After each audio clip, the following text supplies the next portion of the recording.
Muchísimas gracias, Daniel, que debutas hoy como anfitrión del equipo técnico al equipo de estrategia, el equipo de estrategia anfitrión. Muchas gracias. Quiero comenzar saludando al doctor Leonardo Villar, el gerente general del Banco de la República. Muchísimas gracias por estar aquí, doctor Leonardo. A Ricardo Bonilla, el ministro de Hacienda y Crédito Público, que se unirá a lo largo de la jornada, así como Mónica Higuera, nuestra directora de la Unidad de Regulación Financiera, a la doctora Magda Vázquez, que es nuestra superintendente delegada para el mercado de capitales, a Andrés Restrepo, presidente de la Bolsa de Valores, al honorable senador Juan Felipe Lemos Uribe, que nos acompaña también en la mañana de hoy, al concejal de Bogotá, el doctor Daniel Felipe Briceño, bienvenido. Quiero saludar de manera muy especial a Guillermo Calvo, nuestro speaker principal, quien además recibirá en el desarrollo de la jornada un importante reconocimiento, la primera edición de la medalla al mérito académico que hemos decidido además llamarla Luis Ángel Arango. Luis Ángel Arango, quien fuera gerente del Banco de la República y presidente de Asobancaria también, profesor Calvo, y a su esposa, la también profesora de la Universidad de Columbia, Sara Calvo, bienvenidos. Quiero saludar a Silvestre Eifinger, profesor emérito de la Universidad de Tilburg, a José Antonio Campo, profesor de la Universidad de Columbia, exministro de Hacienda, exdirector del DNP, exministro de Agricultura, a José Manuel Restrepo, rector de la Universidad EIA y exministro de Hacienda y Crédito Público, a Jorge Iván González, exdirector del DNP y profesor de la Universidad Nacional de Colombia, la Universidad de Externado, a mi colega y amigo Germán Arce, presidente de Asofiduciarias, a Paola Fernández, a Santiago Martínez y a Jorge Guerra, que son los ganadores de los concursos académicos que hacemos en el marco del Simposio de Mercado de Capitales. También bienvenidos y felicitaciones. Andrés Lozano, presidente de la titularizadora, Jaime Duzán, presidente de Colpensiones, amigos de los medios de comunicaciones, colegas, compañeros de Asobancaria que hicieron posible este evento, señoras y señores, muy buenos días. El Simposio de Mercado de Capitales hoy celebra su edición número 35. Uno podría pensar de manera equivocada que llevamos 35 años haciendo el Simposio de Mercado de Capitales. Llevamos más de medio siglo, porque no se hace todos los años, medio siglo con el Simposio de Mercado de Capitales al aire. El Simposio de Mercado de Capitales es un evento importantísimo, importantísimo, no solo para la asociación bancaria, es importantísimo para el mercado, es importante para las universidades, es importante para la academia. Este evento empezó en 1971 y empezó en cabeza del Banco de la República. Doctor Leonardo, era Germán Botero, Los Ríos, el gerente del Banco de la República en ese momento, y empezó este foro de discusión sobre el desarrollo del mercado, 1971. A la vuelta de 2 años se hizo una alianza formada entre el Banco de la República, usted la recuerda, doctor Cabrera, porque además usted era vicepresidente técnico de Asobancaria, entre el Banco de la República y la Asociación Bancaria. En ese momento teníamos a Jorge Mejía de presidente de Asobancaria y posteriormente a Eduardo Biesner, y se consolidarían unos trabajos clásicos durante la década de los 70 que fueron los estudios y los libros, las publicaciones del Simposio de Mercado de Capitales. Y ese Simposio de Mercado de Capitales ha sido particularmente importante en el desarrollo del mercado en varios momentos. Por ejemplo, en la década de los 70 se escribieron a través de los papers y los trabajos académicos las bases de lo que sería la segunda reforma financiera de Colombia. La primera fue a finales de los 40, durante el primer lustro de los 50. La segunda, que se desarrollaría en los 70, fue inspirada en gran medida en los trabajos que hicieron el Simposio de Mercado de Capitales. Luego, para poner otro ejemplo, en los 90, el Simposio de Mercado de Capitales también brindó un importante insumo a Fedesarrollo, en ese momento lo dirigía Mauricio Cárdenas, en la primera misión de Mercado de Capitales. Posteriormente, los trabajos de Luis Fernando Alarcón y de Marcela Rey fueron también una pieza fundamental para el lanzamiento de una segunda misión de Mercado de Capitales de manera más reciente. Todo esto para decirles que el simposio es un evento que no se mide por su rentabilidad comercial, es un bien público público, y en ese sentido, el indicador de éxito de este foro que hoy nos convoca es la rentabilidad académica, incluyendo y principalmente lo que significa para los que vienen detrás. Yo me siento muy contento cada vez que vemos en un simposio de mercado de capitales, este es mi simposio de mercado de capitales número 10, y cada vez que estoy en un simposio y veo a los estudiantes de distintas universidades, a los decanos de distintas universidades, a los rectores que nos acompañan, como hoy, por acá está el doctor César Tamayo, y está de igual forma Juan Pablo Herrera, decanos de la Universidad de AFIT, de la Universidad de Externado, me siento muy contento de lo que está produciendo, insisto, no solo para los tomadores de decisiones de hoy, no solamente para los operadores de mercado de hoy, sino también para los de mañana. Y hemos decidido llamar a palabras de bienvenida a un nuevo aire porque quiero hacer un paralelo con lo que fue el simposio de mercado de capitales el año pasado. Hace un año nos reuníamos en este foro, muchos de los aquí presentes, para reflexionar cómo estábamos. Y la verdad es que el ambiente de nuestra conversación hace un año gravitaba en torno a tres nubarrones que se posaban sobre la economía y en particular sobre el mercado. Hace un año hablamos principalmente de recesión, de si existía tal cosa como una recesión, cuáles eran los vientos adversos en el desempeño de la economía colombiana y las perspectivas de menor crecimiento, primero de los temas que hablamos. Segundo, hablamos de reforma pensional. En la reforma pensional había un altísimo nivel de incertidumbre con lo que pasaría, no solamente con los flujos, sino también con el stock del ahorro de los colombianos, del ahorro pensional de los colombianos. Sobre eso se reflexionó intensamente. Y lo tercero, para ese momento, nos sorprendía esa noticia negativa, esa alerta, campanazo de parte de JP Morgan sobre el descenso de Colombia de mercado emergente a mercado frontera, en términos de nuestro mercado de renta variable. Entonces eran tres noticias, tres nubarrones, tres noticias negativas. Si uno las fuera a condensar, yo diría que el año pasado el simposio de mercado de capitales lo que transmitió fue incertidumbre de los agentes. Los que hablaron acá repitieron alrededor de estas tres discusiones que estábamos en un momento complejo, que había mucha incertidumbre y que la situación del mercado de capitales en general lucía relativamente adversa.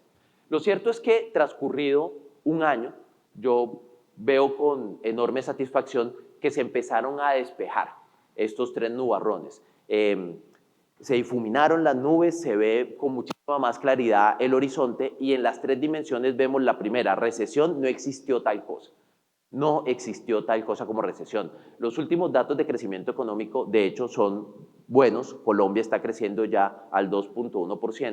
Estamos lejos de nuestro crecimiento potencial, que está entre el 3 y el 4%, pero digamos que todos esos pronósticos que había, insisto, no el consenso de los analistas, pero sí de algunos, que durante el primer semestre de este año íbamos a consolidar una recesión técnica, quedaron atrás.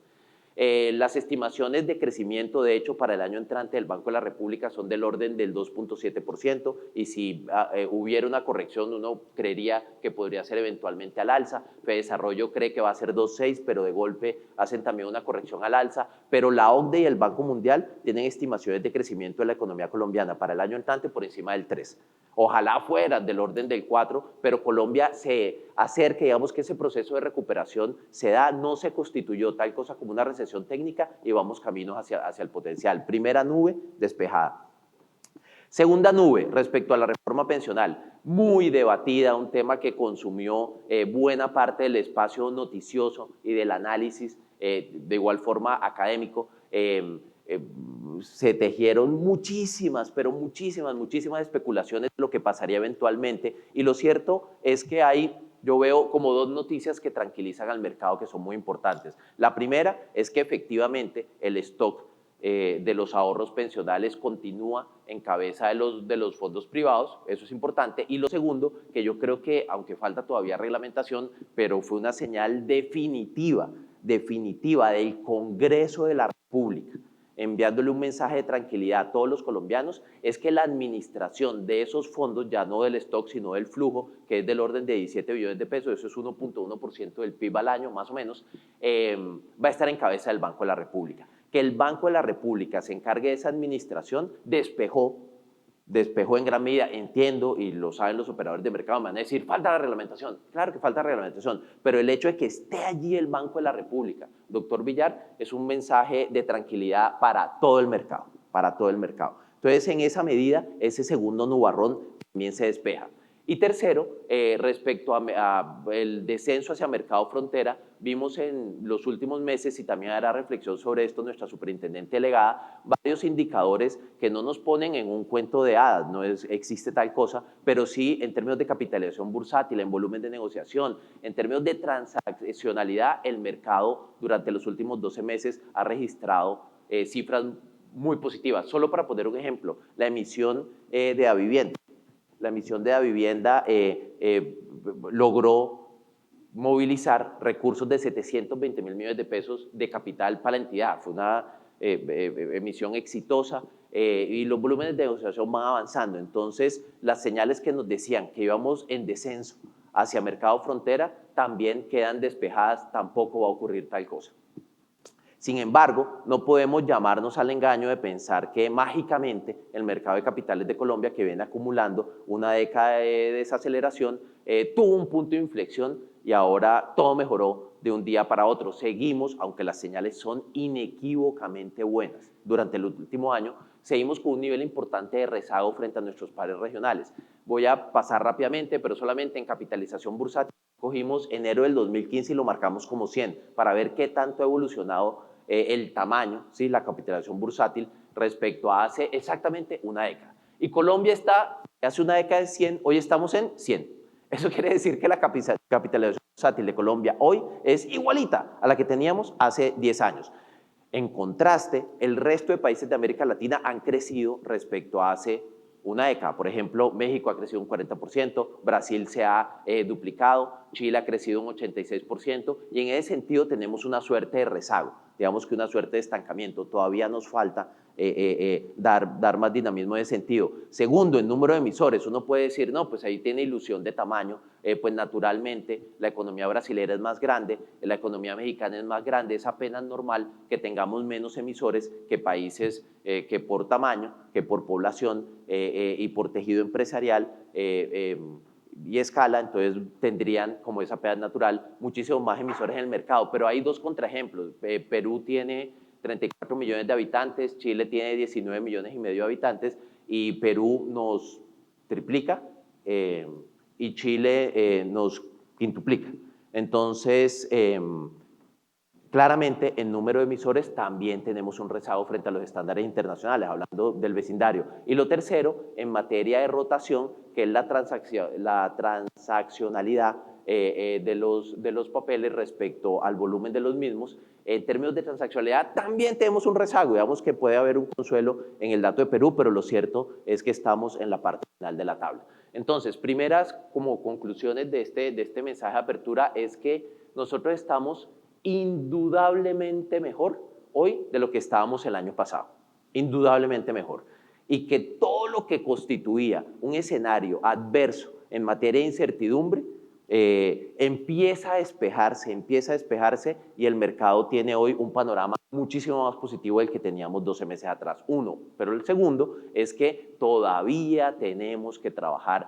Foros como este cobran muchísima importancia para seguir reflexionando, para pasar del diagnóstico. Estamos sobrediagnosticados, ahorita hablamos con la doctora Magda, se han escrito ríos de tinta sobre nuestro diagnóstico, seguir pasando a la acción para que estos rezagos que tenemos frente al vecindario, frente al contexto latinoamericano, se puedan ir cerrando. Y sobre esto, y voy a cerrar con una reflexión de algunas de las ideas sobre las cuales seguramente conversaremos en el marco de este simposio. La primera, hay varias cosas sobre la mesa de las cuales hablaremos para mejorar en términos de demanda, para ampliar la base de inversionistas, en las cuales se está trabajando, estará el regulador, estará el supervisor conversando sobre esto, pero quiero mencionar solamente dos. Hay una primera que es importante, que son esas operaciones de bajo monto que hoy tienen una suerte de trámite simplificado. Sobre ahí se está desarrollando una agenda que bifurca, si se quieren, dos. Una primera es simplificar el proceso. Uno dirá, ¿va a simplificar el proceso del trámite simplificado? Sí, vamos a simplificar el trámite simplificado. Siempre estos procesos son perfectibles para hacerlo mucho más dinámico, pero segundo, mover el monto máximo en el que se puede transar, incrementarlo, permite traer muchísimos más inversionistas. Entonces, tanto en el movimiento paramétrico, que nos permite traer muchos más capitales acá, como en el procedimiento mismo que tiene, por ejemplo, en términos de conocimiento del cliente, en términos de SARLAB, una aproximación diferencial. Allá hay una agenda por consolidar donde ya están trabajando nuestras autoridades y eso es muy positivo. Lo segundo, para nosotros es muy importante el proceso de asesoría. Ese es un proceso, por la naturaleza de estas transacciones, es un proceso denso, es un proceso que debe hacerse con mucho cuidado, es un proceso que debe estar suficientemente reglado, pero eso no quiere decir que no se pueda automatizar. El hecho de que se automatice no es simplemente con el propósito de reducir costos, no es solamente con el propósito de quitar el elemento de la presencialidad, sino también mejorando incluso la experiencia del cliente. Entonces, lo que puede hacer para mejorar ese trámite simplificado y traer más inversionistas y a su vez simplificar el proceso de asesoría sin sacrificar bajo ninguna circunstancia la calidad de la misma es importante para tener muchísima más demanda. Segundo, por el otro lado, por el lado de la oferta, hay otras cosas que podemos hacer sobre las cuales seguramente vamos a conversar con toda certeza en el marco de los paneles para aumentar el número de emisores. Yo quiero hacer referencia a dos. La primera es de la que hablamos siempre. Tenemos que consolidar la integración. Se ha hecho mucho en términos de la integración. Ya está NUAM, ya existe, pero la integración todavía tiene un rezago desde el punto de vista regulatorio. Se habla mucho de la integración del mercado integrado de Colombia, Perú y Chile, pero al final del día lo que ha pasado es poco. Entonces, todo lo que tenemos de agenda, de avance en ese proceso de integración va a ser algo lo que discutiremos. Y lo segundo, por aquí está, y lo vamos a tener también en la agenda, una pyme que logró entrar a este mercado de renta variable, Bruder, y vamos a conversar con ellos. Ese proceso que ha sido exitoso de tener pymes también en este proceso de acciones, de emisión de acciones y de fondeos alternativos a los que tradicionalmente hemos visto, que es el mercado bancario, es importante replicarlo, aprender de esa experiencia de los que ya entraron, de los primeros que lograron hacer un proceso exitoso para ver cómo traemos a más y más jugadores. Y finalmente, desde el punto de vista de liquidez, y con esto cierro, hay que reglamentar sin duda alguna lo que va, y sobre eso vamos a conversar también cómo va a ser el funcionamiento del fondo que efectivamente administrará el Banco de la República. Es un fondo que tendrá, creo yo, en su portafolio inversiones en el mercado de capitales, probablemente renta fija, pero también de renta variable. Entonces, ¿cómo va a funcionar? Eso es importante conversarlo. Y finalmente, los FIC que se hacen sobre ahorro pensional, hoy funcionan, por acá está Germán Arce, funcionan bien en las fiduciarias, funcionan bien en las AFP, y ahora queremos que se amplíe la posibilidad de ofrecer este producto a los comisionistas de bolsa. Son algunas, estas 8 son algunas de las ideas que estaremos discutiendo durante las próximas semanas, pero lo más importante, insisto, lo más importante es que podamos dejar estas reflexiones, como ha sido la tradición del Simposio de Mercado de Capitales, escritas, que podamos dejar estas reflexiones para que nos encontremos dentro de un año, hagamos una evaluación de cómo vamos y sigamos dando propuestas a los hacedores de política, pero también a los operadores de mercado, y que podamos, una vez más, destacar el trabajo de la academia, de los profesores y de los estudiantes que siguen escribiendo. Nosotros vemos con preocupación que ha caído el número de estudiantes que escriben sobre macroeconomía. Es un fenómeno que se ha venido dando durante la última década y media. Cada vez menos personas escriben sobre macroeconomía y sobre mercados financieros. Hoy el peso que tienen las tesis de maestría de micro y de evaluación de impacto eso es altísimo. Digamos que a costa en gran medida de los desarrollos académicos que se dan en estos temas. Por eso, convocarnos, encontrarnos, presentar los trabajos y destacar a los muchachos que han hecho un esfuerzo extraordinario desde las universidades en el Call for Papers y en el premio de las mejores tesis es uno de los propósitos fundamentales de este evento. Muchísimas gracias a todos y bienvenidos al Simposio de Mercado de Capitales.